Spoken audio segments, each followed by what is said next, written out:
Kami, bangsa Indonesia, dengan ini menyatakan kemerdekaan Indonesia. Hal-hal yang mengenai pemindahan kekuasaan dan lain-lain diselenggarakan dengan cara saksama dan dalam tempo yang sesingkat-singkatnya. Atas nama bangsa Indonesia, Soekarno-Hatta.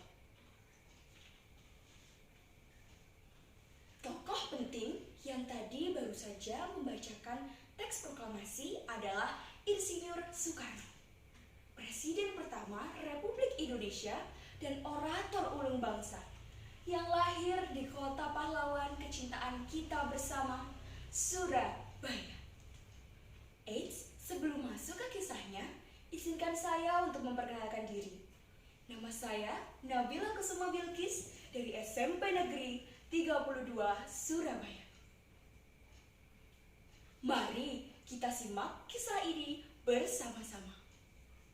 Di suatu pagi yang cerah, di saat fajar menyingsing, pada 6 Juni 1901, di sebuah rumah sederhana di Penele, salah satu kawasan tertua yang ada di Surabaya.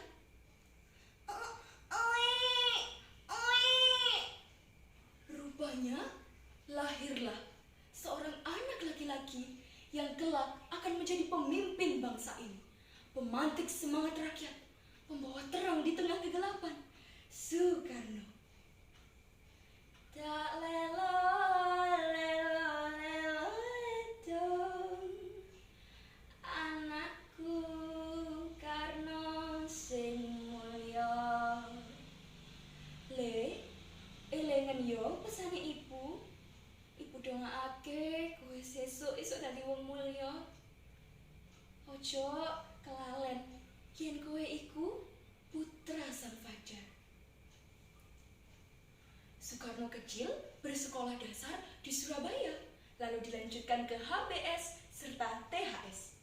Semasa remajanya, beliau tinggal di kediaman Haji Umar Said Cokroaminoto, pemimpin Sarekat Islam.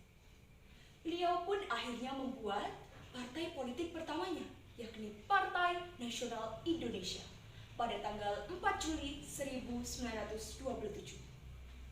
Akan tetapi, Belanda yang tidak senang dengan pergerakan-pergerakan nasionalis beliau pun memenjarakannya di penjara Banjai di Bandung pada 29 Desember 1929.